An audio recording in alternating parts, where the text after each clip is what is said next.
Sire, Madame, Altesse royale, Mesdames et Messieurs, en recevant la distinction dont votre libre académie a bien voulu m'honorer, ma gratitude était d'autant plus profonde que je mesurais à quel point cette récompense dépassait mes mérites personnels. Tout homme, et à plus forte raison tout artiste, désire être reconnu, je le désire aussi. Mais il n'a pas été possible d'apprendre votre décision sans comparer son retentissement à ce que je suis réellement. Comment un homme, presque jeune, riche de ses seuls doutes et d'une œuvre encore en chantier, habitué à vivre dans la solitude du travail ou dans les retraites de l'amitié, n'aurait-il pas appris avec une sorte de panique un arrêt qui le portait d'un coup, seul et réduit à lui-même, au centre d'une lumière crue? De quel cœur aussi pouvait-il recevoir cet honneur à l'heure où, en Europe, d'autres écrivains, parmi les plus grands, sont réduits au silence, et dans le temps même où sa terre natale connaît un malheur incessant? J'ai connu ce désarroi et ce trouble intérieur. Pour retrouver la paix, il m'a fallu en somme me mettre en règle avec un sort trop généreux. Et puisque je ne pouvais m'égaler à lui, en m'appuyant sur mes seuls mérites, je n'ai rien trouvé d'autre pour m'aider que ce qui m'a soutenu tout au long de ma vie, et dans les circonstances les plus contraires, l'idée que je me fais de mon art et du rôle de l'écrivain. Permettez, seulement que dans un sentiment de reconnaissance ou d'amitié, je vous dis aussi simplement que je le pourrais, quelle est cette idée. Je ne puis vivre personnellement sans mon art. Mais je n'ai jamais placé cet art au-dessus de tout. S'il m'est nécessaire, au contraire, c'est qu'il se sépare de personne et me permet de vivre tel que je suis au niveau de tous. L'art, à mes yeux, n'est pas une réjouissance solitaire. Au contraire. Il est un moyen d'émouvoir le plus grand nombre d'hommes, en leur offrant une image privilégiée des souffrances et des joies communes. Il oblige donc l'artiste à ne pas se séparer. Il le soumet à la vérité, la plus humble et la plus universelle. Et celui qui souvent a choisi son destin d'artiste parce qu'il se sentait différent, apprend bien vite qu'il ne nourrira son art et sa différence qu'en avouant sa ressemblance avec tous. L'artiste se forge dans cet aller-retour perpétuel de lui aux autres. C'est pourquoi les artistes ne méprisent rien. Ils s'obligent à comprendre au lieu de juger. Et s'ils ont un parti à prendre en ce monde, ce ne peut être que celui d'une société où, selon le grand mot de Nietzsche, ne régnera plus le juge, mais le créateur, qu'il soit travailleur ou intellectuel. Le rôle de l'écrivain, du même coup, ne se sépare pas de devoirs difficiles. Par définition, il ne peut se mettre aujourd'hui au service de ceux qui font l'histoire. Il est au service de ceux qui la subissent. Le silence d'un prisonnier inconnu, abandonné aux humiliations, à l'autre bout du monde, suffit à retirer l'écrivain de l'exil, chaque fois du moins qu'il parvient, au milieu des privilèges et de la liberté, à ne pas oublier ce silence et à le relayer pour le faire retentir par les moyens de l'art. Aucun de nous n'est assez grand pour une pareille vocation. Même dans toutes les circonstances de sa vie, obscures ou provisoirement célèbres, jeté dans les fers de la tyrannie ou libre pour un temps de s'exprimer, l'écrivain peut retrouver le sentiment d'une communauté vivante qui le justifiera à la seule condition qu'il accepte, autant qu'il peut, les deux charges qui font la grandeur de son métier. Le service de la vérité et celui de la liberté. Puisque sa vocation est de réunir le plus grand nombre d'hommes possible, elle ne peut s'accommoder du mensonge et de la servitude qui, là où ils règnent, font proliférer les solitudes.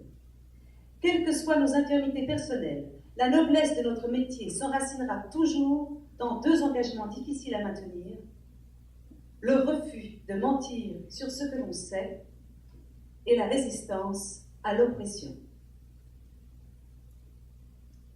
Pendant plus de 20 ans d'une histoire démentielle, perdue sans secours comme tous les hommes de mon âge dans les convulsions du temps, j'ai été soutenue ainsi.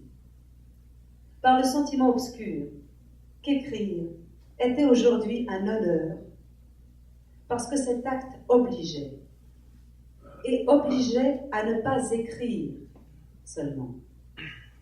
Il m'obligeait particulièrement à porter, tel que j'étais selon mes forces, avec tous ceux qui vivaient la même histoire, le malheur et l'espérance que nous partagions. Ces hommes, nés au début de la Première Guerre mondiale, qui ont eu 20 ans au moment où s'installait à la fois le pouvoir hitlérien et les procès révolutionnaires, qui furent confrontés ensuite, pour parfaire leur éducation, à la guerre d'Espagne, à la Deuxième Guerre mondiale, à l'univers concentrationnaire, à l'Europe de la torture et des prisons, doivent aujourd'hui élever leurs fils et leurs œuvres dans un monde menacé de destruction nucléaire. Personne, je suppose, ne peut leur demander d'être optimistes. Et je suis même d'avis que nous devons comprendre, sans pour autant cesser de lutter contre eux, l'erreur de ceux qui, par une surenchère de désespoir, ont revendiqué le droit au déshonneur et se sont rués dans le nihilisme de l'époque. Mais il reste que la plupart d'entre nous, dans mon pays et en Europe, ont refusé ce nihilisme et se sont mis à la recherche d'une légitimité. Il leur a fallu se forger un art de vivre par tant de catastrophes, pour naître une seconde fois, et lutter ensuite à visage découvert contre l'instinct de mort à l'œuvre dans notre histoire. Chaque génération sans doute se croit vouée à refaire le monde. La mienne sait pourtant qu'elle ne le refera pas. Mais sa tâche est peut-être plus grande. Elle consiste à empêcher que le monde se défasse. Héritière d'une histoire corrompue, où se mêlent les révolutions déchues, les techniques devenues folles, les dieux morts et les idéologies exténuées, où de médiocres pouvoirs peuvent aujourd'hui tout détruire, mais ne savent plus convaincre, où l'intelligence s'est abaissée jusqu'à se faire la servante de la haine et de l'oppression. Cette génération a dû, en elle-même et autour d'elle, restaurer, à partir de ces seules négations, un peu de ce qui fait la dignité de vivre et de mourir. Devant un monde menacé de désintégration, où nos grands inquisiteurs risquent d'établir pour toujours les royaumes de la mort, cette génération sait qu'elle devrait, dans une sorte de course folle contre la montre, restaurer entre les nations une paix qui ne soit pas celle de la servitude, réconcilier à nouveau travail et culture, et refaire avec tous les hommes une arche d'alliance. Il n'est pas sûr qu'elle puisse jamais accomplir cette tâche immense, mais il est sûr que partout dans le monde, elle tient déjà son double pari de vérité et de liberté, et à l'occasion, c'est mourir sans haine pour lui. C'est cette génération qui mérite d'être saluée et encouragée, partout où elle se trouve, et surtout là où elle se sacrifie. C'est sur elle, en tout cas, que certains de votre accord profond, je voudrais reporter l'honneur que vous venez de me faire. Du même coup, après avoir dit la noblesse du métier d'écrire, j'aurais remis l'écrivain à sa vraie place, n'ayant d'autre titre que ceux qu'il partage avec ses compagnons de lutte. Vulnérable mais entêté, injuste et passionné, construisant son œuvre sans honte ni orgueil à la vue de tous, sans cesse partagé entre douleur et beauté, et voué enfin à tirer de son être double les créations qu'il essaie obstinément d'édifier dans le mouvement destructeur de l'histoire. Qui, après cela, pourrait attendre de lui des solutions toutes faites et de belles morales. La vérité est mystérieuse, fuyante, toujours difficile à comprendre, toujours difficile à conquérir. La liberté est dangereuse, dure à vivre, autant qu'exaltante. Nous devons marcher vers ces deux buts, péniblement mais résolument, certains d'avance de nos défaillances sur un si long chemin. Quel écrivain, dès lors, oserait dans la bonne conscience se faire prêcheur de vertu?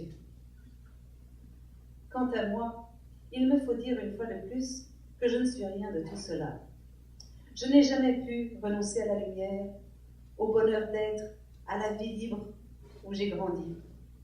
Mais bien que cette nostalgie explique beaucoup de mes erreurs et de mes fautes, elle m'a aidé sans doute mieux à comprendre mon métier, et elle m'aide encore à me tenir aveuglément auprès de tous ces hommes silencieux qui ne supportent dans le monde la vie qui leur est faite que par le souvenir ou le retour de bref et libre bonheur. Ramenée ainsi à ce que je suis réellement, à mes limites, à mes dettes, comme à ma foi difficile, je me sens plus libre de vous montrer, pour finir, l'étendue et la générosité de la distinction que vous venez de m'accorder, plus libre aussi de vous dire que je voudrais la recevoir comme un hommage rendu à tous ceux qui, partageant le même combat, n'en ont reçu aucun privilège, mais ont connu au contraire malheur et persécution. Il me restera alors à vous remercier du fond du cœur et à vous faire publiquement un témoignage personnel de gratitude